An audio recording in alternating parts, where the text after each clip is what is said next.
Амар мэндүү. Мэлми тунгалаг үлми бат лагшин амгалан үйлс өндөрөө. Тулааны үртэй подкаст. Далдал бол далаар нэвт, нуу бол нуруугаар нэвт. Монгол ардын зүрэг. Ардын дууны домгууд 4-р хэсэг. Баян нуурын элс дууны домог. Зүүн говь сумын нутагт Хулстын бөөрөг гэдэг газар данзны хулцнаагийн нутгалдаг байлаа. Хулцнаа найр наадам дээр уртын дуудуулж хаяа туйл хайлдаг хүн байжээ. Тэр нутагт шулганаан Жавдан гэдэг царайлаг бүсгүй байж. Жавдангийнх баян нуур нарийн голоор нутгалдаг байв. Нутгийн залуучууд Жавдан цээтэн хайдаг байжээ. Хулцнааш бас хоцорсонгүй. Гэтэл Жавдан нутгийнхаа нэгэн залуу сэтгэлтэй юм байж. Энэ үед Монгол оронд ардын хувьсгал хараахан мандаагүй 1914-өөс 1915 оны үе байв. Хулстын бөөргийн хулцнаа хөөрхөн бүсгүй Жавданг өөр шөнийн цагаар хүчээр оргуулан гэртээ аваачжээ. Хүний газар очисон бүсгүй хайр тамаргаа мөрөөдөн ийхүү дууллаа. Хул хээрийг эцээсэн Хулстын бөөргүү хөө. Хоёр янгийг салгасан хуйлгүй хулцнаа чамааг хөө. Эрвгэр хээрийг эцээсэн элсэн бөөргүү хөө. Эвтэй янгийг салгасан эйгүү хулцнаа чамааг хөө гэж дуулжээ. 4 настай бор дууны домог. Халх голын хошууны захирагч Гандан Бэйлийн адуун сүргийг хариулдаг Барам сайн Сэретэр гэж өндөр гойлог нуруутай сайхан дуулдаг хошуу нутагтай нэртэй дархны тоонд ордог авьяаслаг залуу байжээ. Хошуу захирагч энэ байдлыг мэдээд толгой дээр цаг хөр хагалж болзоншгүй гэж дотроо имэж битүүхэндээ хавчиж эхэлжээ. Өөрийн дүү хүүхэн Алмаад Сэретэр сэтгэлдээ болсныг Гандан Бэйл мэджээ. Иймд Сэретэр Гандан Бэйлийнхээс хизээ нэгэнд цагт зайлж таарна. Эдний адуун сүргийг хариулж байгаа үедээ ямар нэгэн аргаар газрын хоол дунах ганц сайн морьтой болъё гэж бодож байтал Гандан Бэйлийн нэрв Дэнчин ланс гэгч Сэретрийг чи Бэйл дэмэл хазаарын мөнгөн тоног хийж өгөөд Бэйлийн адуун сүргээс гачин ламын сэтэртэй хүрэн морноос өөр 2 сайн морь ав гэжээ. Сэретэр дуртай наргагүй зөвшөөрч хэлсэн ёсоор эмээл хазаарын мөнгөн тоноглолыг маш сайхан хийж өгчээ. Тэгээд адуун дотроос дайгтай ганц бор даагыг нь авахар зүслээд 4 жилийн дараа ямар морь болсон байхыг нь та хараарай гэжээ. Нилээд хэдэн жил өнгөрч сүүлдээ Сэретрийг сэтгэлдээ хүүхэн Алмаатай нь уулзуулахгүй мөрдөн мөшгөж уугуул хошуу нутагтаа амьдрах боломжгүй болгов. Нэгэнд өөрийн нутаг орондоо байх боломжгүй болсон Сэретэр амьдралын шин замд орж бор морио унан хар хошуу шивчин баргын нутаг руу явахдаа 4 настай халуун дог зохиожээ. Ганцхан эмтэй борд минь газар хаанаас холдох вэ? Гандан Бэйлийг хэцүү биш бол бид хаанаас ингэх вэ? Гэж эхлээд ганцхан эмтэй бор минь гачингийн сүргийн унганда газар нутагтай харий гэсэн Гандан Бэйлээс айгаад байна. Нанжин ирээ модыг минь 8 болгон тэхээргүй 8-аар дарсан гизгийг минь 8 хошуунда гүйцхээргүй гэж зохион дуулжээ. Мөн нутгийн ардууд Сэретэр зориулаад золчин халхан жилийлээ. Золдоо бидэн гялаала. Бүдүүн халхан жилийлээ. Бүгдээр бид гялаала гэж дуулжээ. Сэретэр шивчин баргын хаад ноёд феодлуудын хооронд гарсан зөрчил улам ширүүсэж тэр хушуунд амьдрах нөхцөлгүй болоод аргагүй эрхэнд хушуу нутаг руугаа зориход хүргэв. Сэретэр хариу болгоод талын говийг тархай хамхуул идлэгдлээ. Танихгүй шивчин тарчилсан тавьсан миний буруу юу? Таваар тавьсан гизэг минь талын бутуул шиг саглаагаад байна. Таньж мэдээгүй шивчин явсан тавлан уутаагаас болвоо даахөө. Ургуулж тавьсан гизэг минь уулын бутуул шиг саглааж байна. Урд үзээгүй шивчэнтэй учирсан миний буруу гэжүү гэж дуулсан гэдэг. Өндөр модны нөмөрт өнөө өглөөг өнгөрөөж байна. Өөрийн бие ганцаарааж өдийхөндөө дордоогүй байна гэж дуулж авсаар нөмөргийн ууланд ирэхэд нутгийн байгаль улам үзэсгэлэнтэй сайхан харагдана. Ууланд байгаа буг нь уйхан дуугаар урамдаад байна. Уйхан дууг нь сонсоход вангуайн хушуу санагдаж байна. Хатанд байгаа хандгаан хатан дуугаар урамдаад байна. Хатан дууг нь сонсоход халахын нутаг минь санагдаад байна гэж дуулав. Улмаар халах голын зүүн динж дээрээс халахын дөрвөн сүмийг хараад дөрвөн настай бор минь дөрөө жихийн өргөөтэй дөрвөлжин харагдах бараа нь халахын дөрвөн хансруудаа босоо чихтэй борн богдын ганчхийн сүрэг буцаад нутагтаа очив гэсэн буцмал альмаагаас эмээлээ. Ганцхан эмтэй бор минь гандан бэйлийн сүрэг газар нутагтаа очие гэсэн гандан бэйлээс эмээлээ гэж дуусан томогтой юм билээ. YouTube дээр Туулааны үртэй подкаст. Дөрвөн настай халуун дууны өөр нэгэн домог нь ийм юм. Сэцэнхан аймгийн Гандан Данчин Цэрэн Бэйлийн отгийн Барамсаа Сэрэтэр гэдэг хүн анхын дууг зохиожээ. Барамсаа Сэрэтэр Гандан Бэйлийн шүтдэг төвдийн Гачин ламын адун сүргийг манаж байхдаа нэгэн эрмэггүүнээс босоо бор унах төрөхт нь ганцхан эм тавьжээ. Гандан Бэйлд сэтгэлдээ бүсгүйгээ алдаж гадуурхагдсан Барамсаа Сэрэтэр халахын голын морины 8-аачин нэгэн баян данжаадын адуг 4 жил маллаж байв. Энэ хугацаанд Гачин ламаас худалдагдаж ирсэн олон мордын дотор эмтэй бор морин байж тохиролцсон хугацаа дуусаж баян данжаад их шан хүс өгнө гэхэд газар хитрэглэх ганц морь хайрлаач гэж гуйжээ. Баян данжаад адуунаас дуртайгаав гэв. Хүн унуулдаггүй амгалан бор морийг шилж авахт нь баян данжаад юу ч хэлсэнгүй.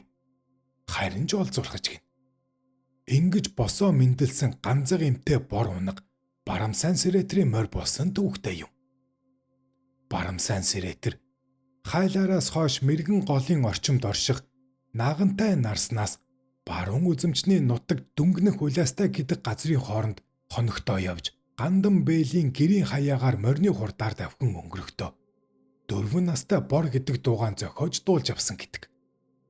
Энэ бүхэнд уурсан Гандан Бэйл шилийн сайн ир болж хүлгийн сайхан бор морь унсан Барамсаа Сэрэтрийг олон жил барих гэж чадаагүйдээ өшөрхөн зэвсгэлсэн 20-од хүнээр тандуул тавин 4 настай бор морийг нь буудан алав.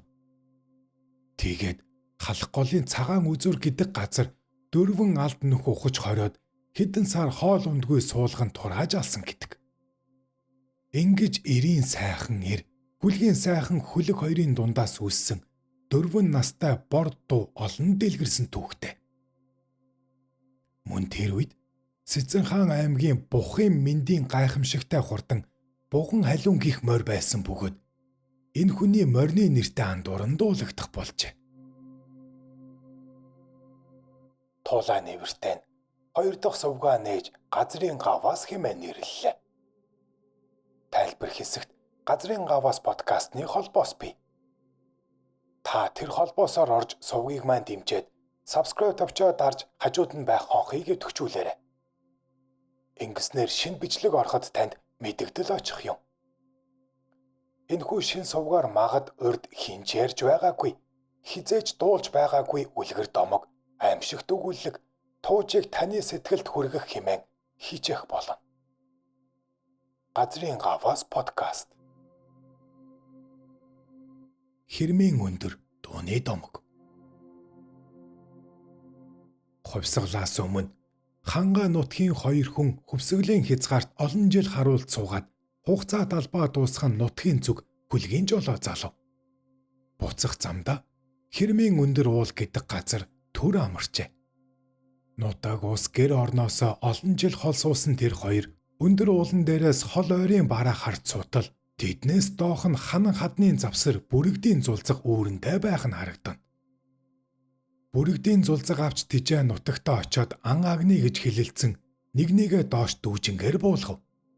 Доош буусан нөхөр нь бүрэгдийн зулцаг бариа дээш гарах гэтэл нөгөө нөхөр нь татаж авалгүй дүүжин сурын үзүүрийг доош хаячаад хүрэн жороо морийг нь унаад орхиод явчихжээ.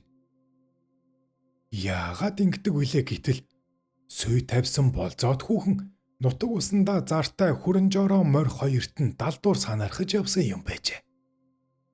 Хадан хавцалт хаягдсан залуу эр дээгүр нисэх бүрэгдийн жигүүр татаархан сутал санаанд нь нэгэн сонин бодол төрөв. Бүрэгдийн далавчаар жигүүр хийж хавцлаас гарахаар шийтгэхэд далавч ургаснаас өөрцгүй санагдав гин. Олсон арга нь удаан хугацааны уйггүй ажиллагаа, арга самба, тэсвэр шаардах зүйл юм байж.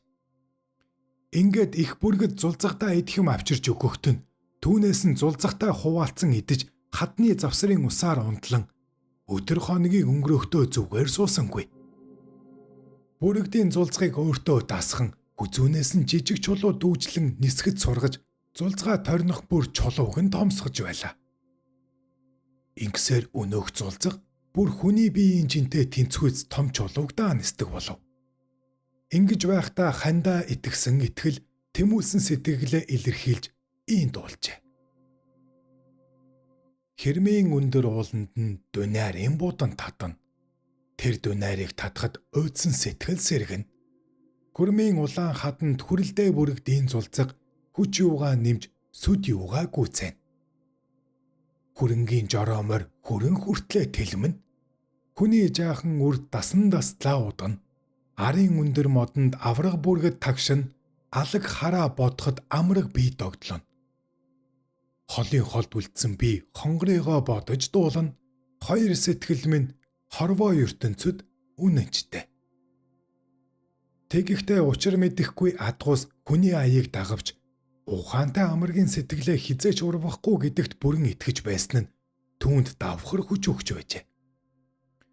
Бүрэгдийн зулцаг өсөж өөрийг нь даа нисэж чадах болсонд залуу эр өөрийгөө дүүжингийн сураар бүрэгдтэй холбон уйсанд бүрэгдийн жигүүрээ хідэнтэй дилж ялаа хальтрам их цавцлын дундаас гарсан гин. Ингээд дасгаж авсан бүрэгдээ мөрөн дээрээ суулган хавцлын дунд зохион дуулсан хэрмийн өндөр дуугаа дуулсаар нутагтаа ирсэн юм гин үлээ. Туулайн нэвэртэй подкаст. Бүүвэн дууны домог. Халхуудын дунд дэлгэрсэн нэгэн бүүвэн дунд Зээхи мэргэн гэдэг нэр гардаг. Энэ Зээхи мэргэн гэдэг ядуу гөрөөчөн Зэлэн зунгаа гэдэг охин дүүтэй байжээ. Зээхи мэргэн дүүгээ хойд ихийн гар дээр байлгахгүй гэсэндээ хадны агууд орхиод өдөр болгон хоол авчирч өгдөг байжээ. Үүнийг хатуу сэтгэлд хойд их нь мэдээд нэгэн өдөр Зээхи мэргэний дүү дээр нь очиж түүнтэй шүр залгиж тоглоё гэд охинд шүр залгуулж ухаангүй болгож ах нь дүүдээ харамсан өндөр модны орой дээр оршуулжээ. Гэтэл байна. Нэгэн буг охиныг оршуулсан модыг тохиолдлоор шүргөөж охиныг унагахад охины амнаас шүр унаж амь оржээ. Ингээд ядуу охин хэрэн тэнэж яваад нэг ядуу эмэгний хүүхэд болж хамт амьдрав. Охин өсөж олны харааг булаасан үзэсгэлэнтэй сайхан хүүхэн боллоо. Тэгээд Харнүдэн хааны хүү харлаг тайж тэр охиныг гэргийгээ болгож аваад хүүхэд төрүүлжээ. Хүүхэн ачид ахыгаа олж уулзгсан гэж бодоод хүүгээ бүүвэлэхтэй. Зээхи мэргэний зээлээ бүүвэ, Зэлэн зунгаагийн хүүлээ бүүвэ, Харнүдэн хааны ачлаа бүүвэ, харлаг тайжийн хүүлээ бүүвэ гэж дуулдаг байжээ. Үүнийг ахан сонсоод дүүтэйгээ уулзсан гэсэн домогтой юм.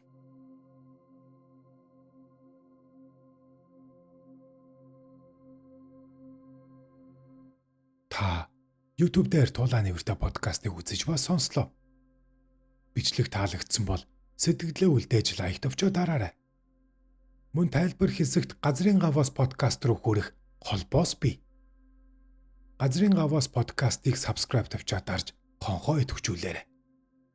Ингэснээрээ та намайг дэмжиж буй юм. Танд болон таны гэр бүлд эрүүлийн хад жаргал хамгийн сайн сайхан бүхнийг хүсье.